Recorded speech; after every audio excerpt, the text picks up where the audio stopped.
Coming up, a child was seriously hurt in a hit and run. A 5-year-old boy is fighting for his life in D.C. We'll tell you what police say led up to this accident and the license plate that they're looking for. Fallen officer honored.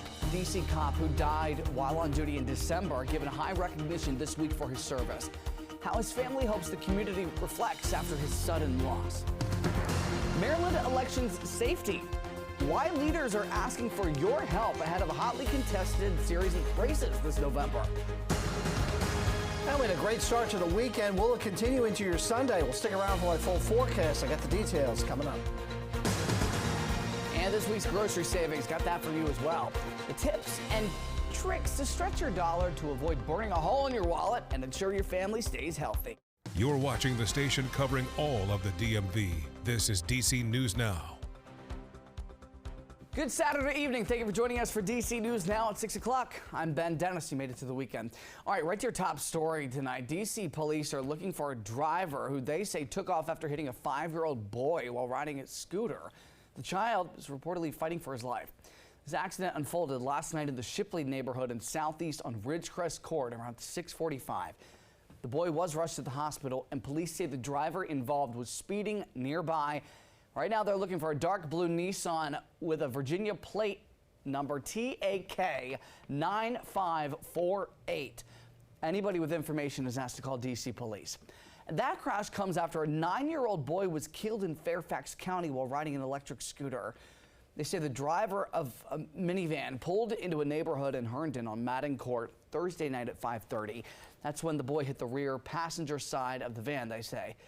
He died at the hospital, and police say there's no evidence right now the driver of the van was driving recklessly.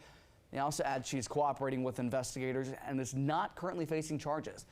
Police could not confirm exactly what type of scooter the boy was riding, how fast he was going. However, they say he was not wearing a helmet.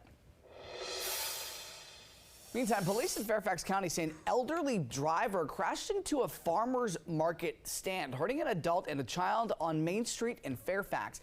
Police say the victim suffered non-life-threatening injuries and the market remains open today. No word on any charges.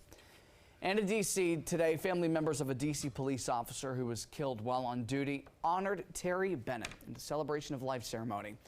Bennett was hit and killed by a car in December while helping a stranded driver on 695.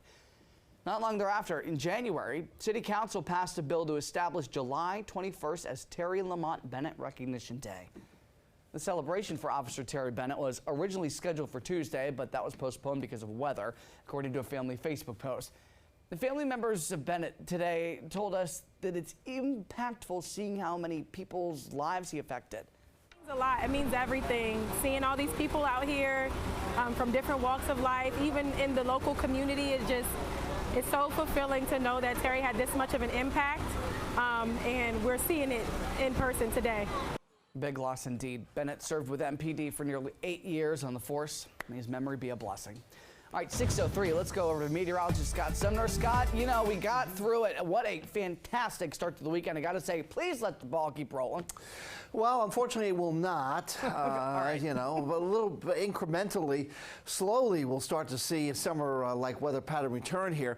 But enjoy the this evening. Enjoy right now. Partly cloudy skies. We have a temperature of 81 degrees outside our weather window as we look at the Capitol. And overnight tonight, we'll see those temperatures drop from the 80s where they are through the 70s and get into the middle 60s around 6 o'clock in the morning before turning the corner through the 70s and into the middle 80s during the course of your mid-afternoon on Sunday. Now, Sunday, for the most part, will be just a little cloudier, a little more humid tomorrow than we had today. And we also have an opportunity of seeing a little bit more in the way of some shower activity or even a thunderstorm or two. Dew points out there right now, just indicative of how dry or how moist the atmosphere is. It's okay. It's pretty good out there. There's some spots that are a little more humid than others, but overall not too bad. But the humidity outlook as we go throughout the week, as you can see, will rise to more tropical type conditions here, especially when we get in towards Monday and Tuesday. We'll break that down for you coming up in the main weather. But right now the headlines are mainly dry tonight, a few showers on Sunday. Humidity ramps up this week and severe weather possible once again on a Tuesday. Oh yeah, it seems like Every week, there's one day within that week where there's a severe chance. Well, this week, once again, it may be Tuesday. Ben, back to you. All right, Scott, thank you. Now we have an update to a story we brought you earlier this week about a non-fatal drowning at a D.C. college campus. A 6-year-old continues to fight for his life. Well, now the University of the District of Columbia has put their athletic director on administrative leave. The school also put the lifeguards and the UDC aquatic director on leave. 6-year-old Adonis Jackson was found unresponsive at the bottom of the pool on Monday. He was taking part in a Nike soccer camp there. Investigators were told no lifeguard was on duty when this incident happened, and roughly 30 kids were in the pool at the time. A coach pulled him out of the water and performed CPR until medics got there. Adonis' family attorney telling DC News Now, "We take the university at its word that this review will be thorough, fact-based, and transparent, including as to the actions, responsibilities, decision-making, oversight, and compliance, or lack thereof, of every individual and entity involved." He also says Adonis was under the water for roughly 2 minutes. $292 million of taxpayer money is slated to be used to house National Guard troops deployed in D.C. The Guard announced this funding proposal for up to 2,000 apartment-style lodging units. A contract was awarded to a corporate lodging company called Placemaker and does not include an end date. A Guard official previously told our partners at The Hill the Pentagon expects to maintain a presence of Guard members on D.C. streets until January 2029. That's when a new president will be sworn in. The housing plan still needs approval, though, from Defense Secretary Pete Hegseth. Well, that sound certainly means DC News Now is, of course, your election headquarters. And in Montgomery County, officials say that they're laying the groundwork to ensure a safe and secure November election. County executive says it took 1 month for all ballots to be counted and certified from June's primary. In all, 161,000 voters cast their ballots. It's about 23%, though, of eligible voters. County election officials are expecting a much higher turnout for the general election in November, and they're asking for your help. 4,000 Montgomery County voters of all backgrounds, all party affiliations, and from all parts of Montgomery County to serve as election judges to help us administer this process. Mail-in ballots will be sent out mid-September, and early voting for the general election begins October 22nd. Final day to vote, November the 3rd, always a Tuesday.